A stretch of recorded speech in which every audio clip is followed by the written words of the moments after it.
Telugu one ప్రేక్షకులకు నమస్తే. అక్షరం కార్యక్రమానికి స్వాగతం.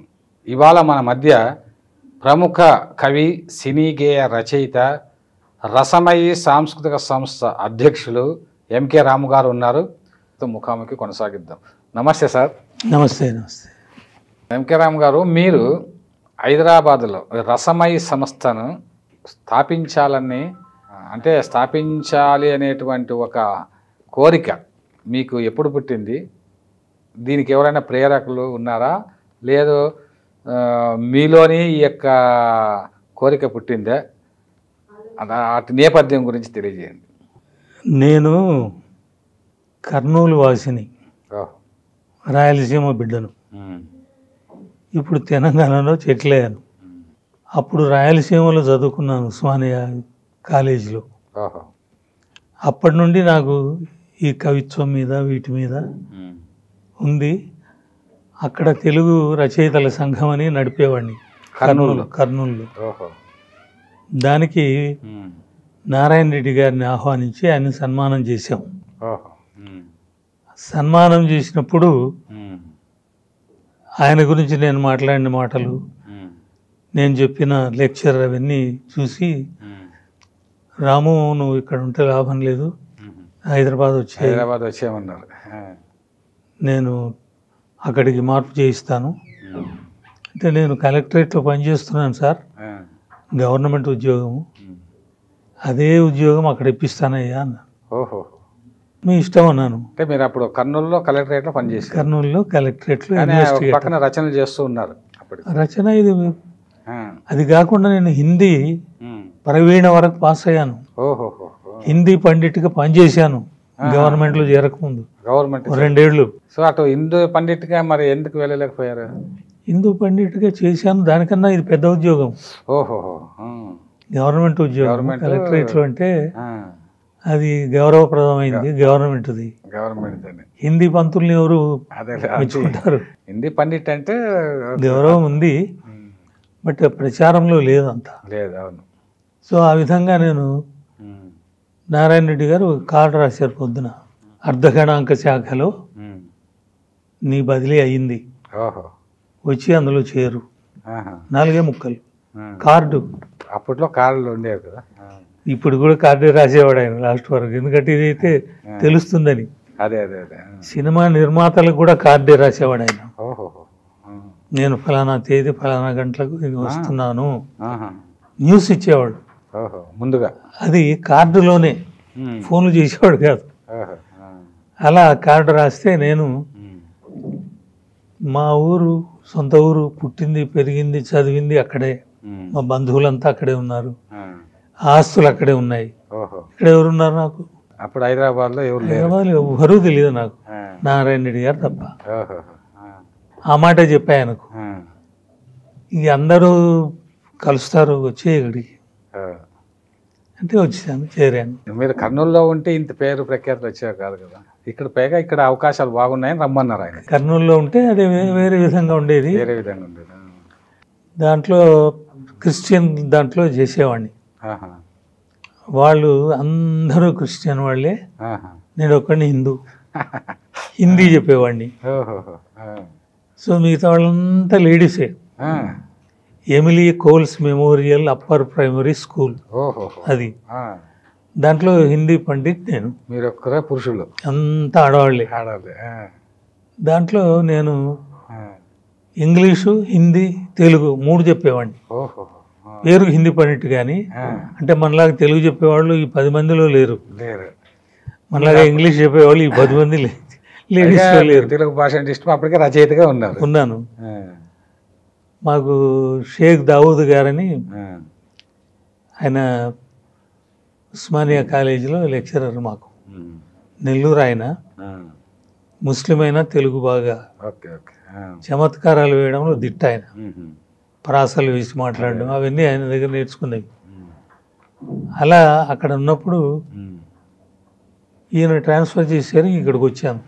ఇక్కడికి వచ్చిన తర్వాత ఇక్కడికి వస్తే ఇక్కడ ఆఫీస్లో ఎవడు తెలియదు నాకు. బయట ప్రపంచంలో ఈయన తప్ప నారాయణ రెడ్డి గారు తప్ప ఈయనేమో ఈయన సినిమా పాటలు యూనివర్సిటీ బిజీ 24 hours బిజీ. ఆయన వెళ్తే రాము చెప్పు ఏమి ఏమి బాగుంది ఆఫీసు, ఓకే మరి వెళ్ళాలి కదా, నువ్వు వెళ్ళాలి కదా అని లేపేసేవాడు. అంటే ఆయన కాలేజీకి వెళ్ళాలి కదా, యూనివర్సిటీకి లెక్చర్ అవి ఇచ్చేవాడు. నేను ఇది ఎగ్గొట్టి ఆయన లెక్చర్ వినడానికి యూనివర్సిటీకి వెళ్ళేవాడిని. విజయ విలాస్ అని చెప్పేప్పుడు ఆయనే నాకు చెప్పాడు, విజయ విలాస్ అని చెప్తున్నారా నువ్వు, సీమకూర వెంకటకి. సో నేను వెళ్ళి స్టూడెంట్ లాగా కూర్చునేవాడిని. విజయ విలాసం అంటే అంత ఇష్టమా నారాయణ రెడ్డి గారు? ఎందుకంటే ఎవరికైనా ఎందుకు అలా అనిపించింది అంటే ఆయన చాంగుబాల, అయ్యారే, మత్స్యకంటి ఇవన్నీ కూడా విజయ విలాసంలో పదాలు కదా. పదాలే.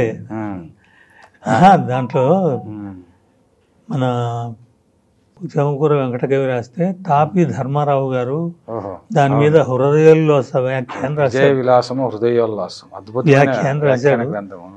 నాకు చాలా సన్నిహితుడు, మా ఆఫీస్కు దగ్గర. అవన్నీ నాతో రాయించేవాడు. లంచ్ అవర్లో నేను అక్కడికి వెళ్ళి ఈయన చెప్పినవన్నీ. ఈ విధంగా మీరు రాస్తూ ఈ విధంగా ఉన్నారు. ఈ రసమయ సంస్థ స్థాపించాలనే ఆలోచన ఎప్పుడు వచ్చింది? ఇలా హైదరాబాద్లో కర్నూలులో అంత స్నేహాలు ఇక్కడ లేవు కదా. అప్పుడు యువభారతి సంస్థ ఒకటి ఉండేది, మంచి సాహిత్య కార్యక్రమాలు అవి చేసేది. మిగతావి ఏవో ఉండేవి కానీ అంత ఈ సభలు సమావేశాలు కాకుండా వాళ్ళ డ్యాన్సు మ్యూజిక్ ఏవో చేసుకునేవాళ్ళు. అప్పుడు నాకు ఆలోచన వచ్చింది. వచ్చి నారాయణ రెడ్డి గారితో అన్నాను, సంస్థ నడపాలంటే ఎంత డబ్బు కావాలి తెలుసా, నువ్వు పేదవాడివి, మీ ఊరు కాదు ఇది, ఏదో సంస్థలో చేరు. నా అభిప్రాయాలు ఇప్పుడు అన్నీ చూశాను సార్, ఎవరిలో లేవు, కాబట్టి నా అభిప్రాయాలు సొంతమైన వాటితో నేను నడపాలనుకో, మీరు అధ్యక్షులు ఉండాలి. సరే ఒప్పుకున్నాడు. బాలానంద సంఘంలో పెట్టాను ఓపెనింగ్. బాలానందం హెడ్ న్యాయపతి రాఘవరావు గారు, ఆయన వైఫ్ కామేశ్వరి గారు, వాళ్ళు పిల్లల కార్యక్రమాలు బాగా చేసేవాళ్ళు. సో అప్పుడే పరిచయం ఏర్పడి వాళ్ళు కూడా నాతో రాయించేవాళ్ళు పిల్లల నాటికలు ఇవి. అలా ప్రారంభమైంది. నా అన్ని కార్యక్రమాలు రవీంద్ర భారతిలో ఎవరు చేసి ఉండరు. అవునవును, 58 ఏళ్ళు అంటే ఎన్ని చేసి ఉంటారు? చాలా చేశాను. తర్వాత రామారావు గారు వచ్చాక ఆయన ప్రభుత్వంలో ఉన్ననాళ్ళు నేను ఫోన్ చేస్తే రవీంద్ర భారతి ఇచ్చేవాళ్ళు, డబ్బులు కట్టేవాడిని, అదేం కాదు. అదే అదేలా ఎవరైనా చేసి ఉన్నా ఏదో అడ్జస్ట్ చేసి నాకు ఇచ్చేవాళ్ళు. అదే అదే రాము గారు అంటే అది రసమయ అంటే రవీంద్ర భారతి ఇవ్వాల్సిందే. ఆ ప్రోగ్రాంకు ఆయన వచ్చేవారు రామారావు గారు. మరి దానికి రామారావు గారు ఎన్నిసార్లు వచ్చింటారు సార్ మీ సంస్థకు? సుమారుగా 30 సార్లు. 30 సార్లు. అబ్బా, ముఖ్యమంత్రి కాకముందు ఒకసారి వచ్చారు. అంతకుముందు నుండే పరిచయం ఉంది నాకు. అప్పుడు ఏంటంటే బుర్రకథ సమ్రాట్ బెనర్జీ అని ఉండేవాడు. అవును, నాకు నారాయణ రెడ్డి గారికి చాలా దగ్గర వాడు. బుర్రకథలు అవి చెప్పేవాడు. బెనర్జీ అంటే మంచి ఆ రోజుల్లో పాపులర్. నేను కొన్ని బుర్రకథలు ఆయనతో రాయించి ఆయనతో వేయించేవాడిని. ఆ సభకు ఆయన పిలిచాం. నేను బెనర్జీ వెళ్ళి పిలిస్తే ఈ ప్రోగ్రామ్స్ అవన్నీ వస్తే నాకు ఇబ్బంది, ఆ షూటింగ్ అది ఇది టైం ఇబ్బంది అవుతుంది, వేరే ఉన్న పిలవరాదా అని ఆయన తప్పించుకోవడానికి ట్రై చేశాడు రామారావు గారు ఫస్ట్. లేదు సార్ మీరు రావాలి తప్పకుండా అంటే, సరే వస్తాను కానీ 1 గంట ఉంచుకొని పంపించండి, ఇది అయ్యాక నేను ఫ్లైట్లో మద్రాసు వెళ్ళిపోతాను. అలాగే సార్ అన్నాం. అని 6 గంటలకు సభ అని పెట్టాము.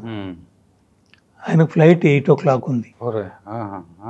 1 గంట మా దగ్గర ఉన్నా 1 గంటలో అంటే శంషాబాద్ పోవాలి కదా గంట మధ్య. లేదు, అప్పుడు శంషాబాద్ ఇక్కడే ఉండేది. ఇక్కడే ఉండేదే ఆయన ఉన్నప్పుడు ఇక్కడే. అది అనుకొని ఇట్లా చెప్తే సరే అన్నాడు. 5 అయింది, 4:30 అయింది. రవీంద్ర భారతికి వచ్చాడు. నారాయణ రెడ్డి గారు రాలేదు, ఉమ్. సుమతి కౌశల్ మాకు అప్పుడు ప్రెసిడెంట్, ఓహో. ఆమె రాలేదు, ఆ. నేను మా ఆవిడ మాత్రం ఉన్నాము. నారాయణ రెడ్డి అధ్యక్షుడేమో కదా. అధ్యక్షుడు ఆయన రాలే. ఆయన కూడా రాలే. ఆ. 6 గంటలని ఇన్విటేషన్లు పంచాం కదా మేము. ఆ. ఈయన 5:30కి వచ్చి కూర్చున్నాడు. తొందరగా వస్తే తొందరగా పంపిస్తారు ఓహో. అనుకొని వచ్చాను అని ఆ. వాళ్ళ అబ్బాయి పెద్ద అబ్బాయిని పిలుచుకొని వచ్చాడు, జయకృష్ణ. ఓహో.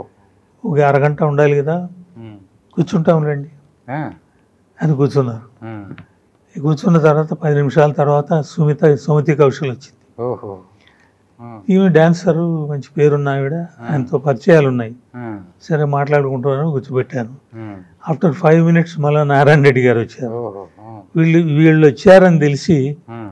10 నిమిషాల్లో మొత్తం నిండిపోయింది. ఓహో. 6 గాలే, ఆ. అంతకుముందే నిండిపోయింది. నిండిపోయింది. అంటే రామారావు గారు వచ్చారో తెలిసింది. రామారావు గారు జనం వచ్చారు. న్యూస్ తెలిసింది, ఆ. నిండిపోయారు మొత్తం. ఓహో. ఆ. నిండిపోగానే సభ పెట్టాము. ఉమ్. సభలో బుర్రకథ సమ్రాట్ బెనర్జీ, ఆ. రాణి రుద్రమ్మ బుర్రకథ చెప్పాడు. ఓహో. ఆ. ఆ బుర్రకథ విని ఆ. రామారావు గారు ఆ. ఆ వేదిక మీద చెప్పాడు, ఆ. నేను మనుషులంతా ఒక్కటే సినిమా ఓహో. దాంట్లో ఆ. బుర్రకథ సన్నివేశం పెట్టదలుచుకున్నాను, వీరిది చూశాక ఓహో. బెనర్జీ గారు వచ్చేసి ఆ బుర్రకథ చెప్తారు బా. అనౌన్స్ చేశాడు. అక్కడ పెట్టాడు. షూటింగ్ నన్ను కూడా పిలిచారు. ఆ విధంగా బెనర్జీని వెలుగులోకి తెచ్చారు. బెనర్జీ గారు పరోక్షంగా మీ ద్వారా మా సభ ద్వారా ఆ, సభ ఆయనకు ద్వారా అవకాశం ఒక దొరికింది. మహా కళాకారుణ్ణి ఉమ్. సినిమాలో పెట్టించే అవకాశం వచ్చింది. మంచి పని చేశారు. ఆ సభ ఉమ్. ముఖ్యమంత్రి కాకముందు, ముఖ్యమంత్రి అయిన తర్వాత ఇంకా అనేక సభలు ముఖ్యమంత్రి అయిన తర్వాత నన్ను పిలిపించారు ఒకసారి. రాయలసీమ కదా, కర్నూలు, అనంతపురం. నేను అనంతపురం వచ్చాను నేను ఎలక్షన్ ముందు. అవునవునవును. ఈ దీనికోసం రామారావు గారు పంపించారు నన్ను. ఓహో. నాకు చాలామంది అయిన ఎమ్మెల్యే సీట్లు వచ్చిన వాళ్ళందరికీ నేను రికమెండ్ చేశాను, ఇంక్లూడింగ్ నాగిరెడ్డి. మీ మాటకి అంత విలువ ఇచ్చేవాళ్ళు లేండి. అప్పుడు రామారావు గారు, నాదెండ్ల భాస్కరరావు గారు, నాగిరెడ్డి కుర్రాడండి, అతనేం గెలుస్తాడు, నేను వేరే వాడిని చూశాను, అతనికి ఇద్దాం ఈయన అన్నారు. ఆ విషయం మిమ్మల్ని అడగలేదు నేను, మీకు ఏమన్నా వేరేది అంటే అడగండి చూద్దాం. నాగిరెడ్డి అంటే ధర్మారం నాగిరెడ్డి. ధర్మారం నాగిరెడ్డి నవలాకారుడు, మంచి రచయిత కదా. నాకు చిన్నప్పటి నుండి ఫ్రెండ్. ఓహో, మంచి వ్యక్తి. అప్పుడు నాగిరెడ్డి గారు తెలుగు చిత్రాన్ని పత్రిక నడిపేవాడు. ఆ తెలుగు చిత్ర పత్రికలో మన సముద్రాల సీనియర్ రామారావు గారికి చాలా సన్నిహితుడు. ఆయన సినిమాలన్నీ ఈయనే రాశాడు బిగినింగ్లో. అవునవును. ఆయన అంటే చాలా ఇష్టం. ఆయన ఈ తెలుగు చిత్ర ఆయనకి ఇచ్చాడు రామారావు గారికి. రామారావు గారు అది చూసి నా బొమ్మ కూడా వేసి రాసి ఉన్నాడు ఆయన, 3 పేజీలు. నన్ను పిలుచుకొని రమ్మని ఆయన రామారావు గారు చెప్పారు. చెప్తే నాగిరెడ్డి గారు ఫోన్ చేశారు, నన్ను మీ వల్ల నేను ఆయన చూస్తున్నాను, నా పత్రికలో మీరు రాశారు కాబట్టి నాకు పిలుపు వచ్చింది, మీరు అనంతపురం రండి, నా కారులో వెళ్దాం అన్నారు. వాళ్ళ ఫాదర్ కూడా వేణుగోపాల్ రెడ్డి గారని నాకు పరిచయం బాగా. అప్పుడు నేను కర్నూలులో ఇన్వెస్టిగేటర్గా పనిచేసేవాడిని కలెక్టరేట్లో. ఈ అనంతపురం, కడప, కర్నూలు ఈ 3 జిల్లాలు నేను సోషియో ఎకనామిక్ సర్వే అని చేసేవాడిని, గవర్నమెంట్ వర్క్. ఈ దాడి తోటకు వెళ్ళాను నేను. అక్కడ నాగిరెడ్డి కలిశాడు. ఆయన వాళ్ళ ఫాదరు, ఫ్యామిలీ అంతా బాగా. ఆ వ్యాసం చూసి రామారావు గారు, మీరు రండి మద్రాసుని పిలిపిస్తే మేము ఇద్దరం కలిసి వెళ్ళాము. నాగిరెడ్డి గారు మీరు? నాగిరెడ్డి గారు నేను. ఆయన కారులోనే, నాగిరెడ్డి గారి కారు ఉండేది, ఆ కారులో వెళ్ళాము. వెళ్తే షూటింగ్ దగ్గరికి రండి మీరు చూడండి అని తీసుకెళ్ళాడు రామారావు గారు. మాకు ఆతిథ్యం అంతా ఆయనదే, మీరు ఎంజాయ్ చేయండి, తర్వాత మాట్లాడదాం. ఆయన షూటింగ్లో పాల్గొన్నారు ఆయన. అంత మేము చూసాము బాగా. చూసిన తర్వాత నైట్ డిన్నర్ మాతో చేశాడు ఆయన ఇంట్లో. చేసి సముద్రాల గురించి నాతో డిస్కస్ చేశాడు. ఆయన గురించి చాలా బాగా రాశారు మీరు, మా సినిమా రచయితలు ఇంతమంది ఉన్నారు, అంత సీనియర్ మ్యాన్, ఆయన గురించి ఎవరు రాయలేరు, మీరు ఎక్కడో కర్నూలులో ఉండి రాశారు మీరు అని ఆయన అభినందించారు బాగా. ఓహో. మా మంచి లాంగ్వేజ్ బాగా రాశారు మీరు, అప్పుడప్పుడు వస్తుండండి అని పిలిచారు. అట్లా మీకు అనుబంధం బాగా పెరిగింది ఆయన దగ్గర. పెరిగింది అక్కడ. తర్వాత ఈ ఒకసారి విజయవాడకు మహానాడు జరుగుతున్నప్పుడు మిమ్మల్ని ఇన్వైట్ చేశారు కదా, అది ఎట్లా అంటే ఆశాలత గారిని ఇన్వైట్ మహానాడు జరుగుతున్నప్పుడు అది విజయవాడలో జరిగింది. మా మిస్సెస్ మా సభలకి ఈయన వచ్చేవాడు. ఈమె ఆయన సభలు చాలా వ్యాఖ్యానం చెప్పింది, గవర్నమెంట్ సభలు. ఆ రోజుల్లో ఆశాలత గారి వ్యాఖ్యానం అంటే అద్భుతం. సో ఆ మహానాడులో ఇప్పుడు ఆమె ఆర్టీసీలో పనిచేసేది. ఈ దొరగారు ఆయన ఎండి దానికి. ఆయన దొరగారికి ఫోన్ చేసి ఆశాలత గారిని రాము గారిని పంపించే ఏర్పాటు చేయండి మీరు మహానాడు. ఆయనే చెప్పాడు, సీఎం గారు ఆయన. ఆయన నాకు ఫోన్ చేశాడు. నేను అప్పుడు మద్రాసులో ఉన్నా. మద్రాసులో షూటింగ్ ఉంది. మన సుశీల గారు, శైలజ, సాలూరు రాజేశ్వరరావు గారి సంగీతం, నా పాటలు. అది టీవీ ఎపిసోడ్ ఎప్పుడో చేసింది. బాలు 8 మంది సింగర్స్ పాడేది. అక్కడే నేను అక్కడే ఉండాలి, లిరిక్ రైటర్. మీరు అక్కడ లిరిక్ రైటర్ కాబట్టి ఉన్నాను. నేను పివి గారి వాళ్ళ అబ్బాయి రాజేశ్వరరావు, ఆయన చేస్తున్నాడు ఆ క్యాసెట్. అప్పుడు నుంచి ఎలా వచ్చారు మరి విజయవాడ? అక్కడ ఉన్నాము. ఈ దొరగారు ఏమన్నారంటే, రాము గారు మద్రాసులో ఉన్నారంటండి, నేను పని మీద వచ్చాను. ఆశాలత గారు ఆయన రానంటే ఆయన లేకుండా ఈమె రాలేదట. స్క్రిప్ట్ నేను ఇస్తేనే స్క్రిప్ట్ మీరు ఇస్తారు, ఆమె చదువుతుంది. అప్పుడు రామారావు గారు ఏం చెప్పారంటే, ఆయన రాజేశ్వరరావు గారి ఇంట్లో ఉంటాడు.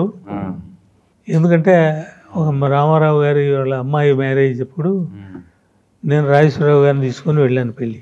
నాకు అప్పచెప్పాడు ఆయన బాధ్యత.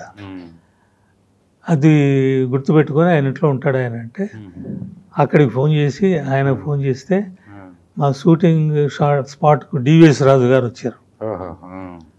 ఆయన వచ్చి నన్ను కారులో కూర్చోపెట్టుకొని, సరే అది రాజేశ్వరరావు గారికి అప్పచెప్పా, 2 రోజులు చూసుకోండి, అది అయ్యాక మళ్ళీ వస్తాను నేను అని వెళ్ళిపోయాను. మా ఆవిడను దొరగారు కారు పంపించి ఆమె వచ్చింది. అక్కడ కలిసాము. అప్పుడు మహానాడు దాంట్లో విజయవాడలో ఆయన పియ్యలు ఉమామహేశ్వరరావు గారు, మన లక్ష్మీనారాయణ గారు, మేమంతా ఒకే చోట ఉన్నాము. దాంట్లో ఆ రోజు ఉదయం ఆయన బర్త్డే రోజు ఆయన దగ్గర పిలిపించుకున్నారు మమ్మల్ని. 28 కరెక్ట్గా ఇదే రోజు ఇంత పెద్ద పెద్ద లడ్లు చేతులు పెట్టేవాడు. తీసుకొని మీ మీద నమ్మకంతో నేను పిలిపించాను, పెద్ద సభ అని, మీరేమి ఇది కాదు, మీ శైలిలో మీరు చెప్పండి అని ఆమెకు చెప్పాడు. ఇక ఆయన స్క్రిప్ట్, ఆయనకు భాష, నేను పోటీ పెట్టి రాసేవాడిని, ఎత్తులు ప్రాసలు చాలా ఇష్టం ఆయనకు. ఆయన స్పీచెస్ కూడా కొన్ని రాశాను నేను రామారావు గారికి. పిఎల్ సంజీవరెడ్డి గారు ఆయన పిఏ. అవును, ఆయనకు చెప్పేవాడు ఆయన, రాము గారితో రాయించండి. ఈయన ఆయన మాట్లాడితే ఆయన భాషే మనం రాసేదే ఉంచాలంటే, కాదు ఆయన అడిగారు, విషయం నేను ఇస్తాను, నువ్వు రాసివు, అది వాడుకుంటే లేకుంటే లేదు, నువ్వు రాయి. అట్లా ఒక 10 ఉపన్యాసాలను రాసి ఉంటావు. కానీ ఇష్టపడేవాడు ఆయన. అంటే ఆయన మాట్లాడే భాషను నేను ఆ లాంగ్వేజ్లో నేను రాసేవాడు. సంస్కృత భూయిష్టమైన పదాలు ఆయన చాలా బరువైన పదాలు పడాలి, కొంచెం ఎత్తులు ప్రాసాలు చూసి గమనించి పాడేవాడు. అలాంటి పదాలు ఏది రాసి ఇచ్చేవాడిని. ఆయన సంతోషపడేవాడు. ఇంటికి థ్యాంక్స్ మా అమ్మాయి అభినందన ఆయనకు చాలా ఇష్టం. ఆమెతో అప్పుడప్పుడు ఆయనే ఫోన్ చేసి మాట్లాడుతుండేవాడు. మాతో కాదు, ఆమెతో ఎంత గ్రేట్ పర్సన్. ఆ అమ్మాయి డ్యాన్సు, లాస్ట్ ఫంక్షన్లో ఆ అమ్మాయి డ్యాన్స్ పెట్టాము, బ్లెస్ చేశాడు. అట్లా అంటే కవులు కళాకారులు అంటే ఆయనకు అంత గౌరవం ఉంది. ముఖ్యమంత్రి స్థాయిలో ఉండి కవులు కళాకారులను ఎవరు పట్టించుకుంటారు కానీ ఎంత సాహితీ సౌజన్యమూర్తి రామారావు గారు అంటే. మీకు అనుబంధం ఏర్పడటం మీ అదృష్టం. సరే సార్, అప్పట్లో మహానాడు మీరు చూశారు, ఇప్పుడు కడపలో జరుగుతుంది, ఇది చూస్తున్నారు. మహానాడులో నారాయణ రెడ్డి గారు నేను సింగిల్ విండో డ్యాన్స్ వేలే రాశాను. ఆయనేమో కర్షక పరిషత్తు, ఓహో. చంద్రబాబు నాయుడు గారు చూసేది కర్షక పరిషత్తు. ఉమ్. సింగిల్ విండో శ్రీనివాసరావు గారని కోఆపరేటివ్ డిపార్ట్మెంట్కు చైర్మన్. అవును. స్పెషల్గా రాయించారు మా ఇద్దరితో. ఉమ్. దాంట్లో ఉమ్. నాకు ఫస్ట్ ప్రైజ్, మా గురుగారికి సెకండ్ ప్రైజ్. ఓహో. అంటే నేను దగ్గరుండి బ్యాలేను కంపోజ్ చేయించి అవునా. డ్యాన్స్ అవన్నీ నేను దగ్గరుండి నేను టేకప్ చేశాను. అవును. నారాయణ రెడ్డి గారు రాసి ఇచ్చారు. అదే అదే. అది చేసే ఇది ఆయన చేస్తే గొప్పగా ఉండేది. అప్పుడు చంద్రబాబు నాయుడు గారు కర్షక పరిషత్ చైర్మన్ చైర్మన్ ఉండి రాయించారు ఆయన. ఈ శ్రీనివాసరావు గారు అప్పటికే నేను ఈ డ్యాన్స్ బ్యాలెన్స్ రాయడంలో పాపులర్. అదే. ప్రబంధాలన్నీ నృత్య నాటికల కింద రాసి రవీంద్ర భారతిలో వేయించిన వాడిని నేను ఒక్కడిని. ఓహో, గ్రేట్. ఆ ప్రబంధాలు వేయించడం సామాన్యం కాదు కదా. అంటే ఇక్కడ ఒక విషయం ఏంటంటే ఆ రోజుల్లో విజయవాడలో జరిగినది మీరు కళ్ళారా చూశారు, మహానాడు. ఆ విజయవాడలో ప్రత్యేకత ఏంటంటే చాలా ఎత్తైన ఇది వేశారు, మిగతా వాటిల్లో అంత వేయలేదు. దానికి పైకి ఎక్కాలంటే ఈ మహానుభావుడు ఫస్ట్ 4 గంటలకే వచ్చి ఎండ వస్తుంది అక్కడ దిమ్మ వేయించి దాని మీద కాళ్ళకి పెట్టుకుంటాడుగా కూర్చున్నాడు. ఇంకా 4 నుండి 4 గంటలకు బాలసుబ్రహ్మణ్యం, సుశీల గారి పాటలు ఇటు జరుగుతున్నాయి. నేనేమో పైన ఉన్నాను, కింద ఏమో మా ఆవిడ ఉంది. నేను స్లిప్పులు రాసి ముందు ఏది తర్వాత ఏది చెప్పాలి. నేనే ఈయనను పెద్ద ఆయన అడిగి ఇది ఇది అని నేను చెప్పింది దాన్ని నోట్ చేసుకొని ఆమెకు రాసి ఇచ్చేవాడిని. ఆమె పైకి స్లిప్లు పంపిస్తే ఈమె చదివేది. చాలా గ్రాండ్గా ఉండేది. అందులో నేషనల్ ఫ్రంట్ చైర్మన్ ఈయన కాబట్టి అపోజిషన్ పార్టీ లీడర్స్ అందరూ వచ్చారు, నార్త్ నుండి సౌత్ నుండి. హేమాహేమీలు. ఆ ఒక వేదిక మీద అంతమంది ఎక్కడ చూడలేదు, ఇప్పటి వరకు అది జరగలేదు. చాలా గ్రాండ్గా జరిగింది. చాలా మహానాడు అంటే అప్పటి నుంచి ఇప్పటి వరకు జరుగుతూనే ఉంది. ఇది అసలు అద్భుతమైనటువంటి పుస్తకం. ఇది ఎన్టీ రామారావు పైన మీరు చేసింది. ఇది ఇందులో చూస్తూ ఉంటే అంత కలర్లోనే ఇచ్చారనమాట. అవును, కలర్లో మొత్తం ఏది చూసిన కలర్లోనే ఉన్నదంతా. బొమ్మలు కూడా అంత అన్ని కలర్ పేజీలు, ఆయిల్ ప్రింట్, చాలా అద్భుతంగా చాలా మంచిగా వచ్చింది సార్ బుక్. ఎన్టీ రామారావు గారు ఒక ఇది పెద్ద ప్రాజెక్ట్ అనమాట. పెద్ద సంస్థలు చేయాల్సింది మీరు ఒంటి చేత చేసేసి వారంలో రాశాను. అది ఆ వారంలో ఆయన మీద మొదటి నుండి ఆయన అభిమాని కాబట్టి అది ఆయన మధ్య మధ్యలో పిలిచేవారు, ఏం చేస్తున్నారు ఇది వివరాలు అడిగేవారు. నేను ఉన్నట్టు చెప్పేవాడిని. బుక్ మీరు అంతా రాసిన తర్వాత ఆయన చూపించారా? ఎవరికి? ప్రింటింగ్ కానీ ముందు రామారావు గారికి. ఆయన లేడుగా, ఇది రిలీజ్ అయింది మొన్న. అంటే స్క్రిప్ట్ ఆయన ఉన్నప్పుడే రాశారా తర్వాత రాశారు? లేదు, ఆయన చూపలేదు. నేను కార్యక్రమాలు చేశాను కానీ ఆయన మొట్టమొదటి కార్యక్రమం ముఖ్యమంత్రిగా రసమయ్యకి వచ్చింది మాకే. అవునవును. ఆయన చివరి కార్యక్రమం మా సభకు వచ్చి మాట్లాడి విశాఖపట్నం వెళ్తూ అక్కడ జారి కింద పడ్డాడు. పడి ఇక్కడ వచ్చేసరికి వీళ్ళేమో ఆయన దింపేశారు. అది చరిత్ర.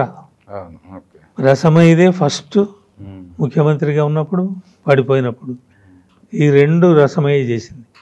ఆ చివరిన చూస్తుండే ఆయన సభ రవీంద్ర భారతిలో పెట్టాను, ఫుల్ క్రౌడ్. ఇది ఇప్పుడు ఔచిత్యం అన్నారు.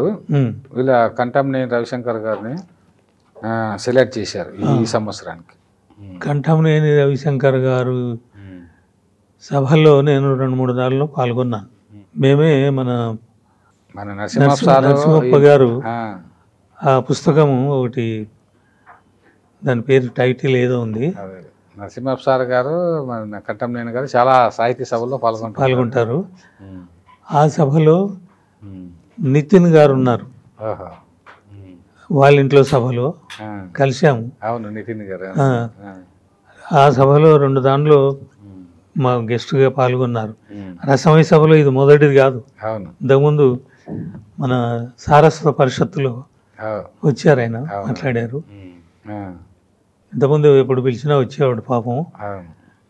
వెళ్తున్నారు కాబట్టి ఇంకెవరిని అన్నప్పుడు మన ఈ దీంట్లో ఈయన బొమ్మ, ఈయన చేసిన విధానము, ఈయన సిల్వర్ జూబ్లీ బ్రహ్మాండం జరిగింది.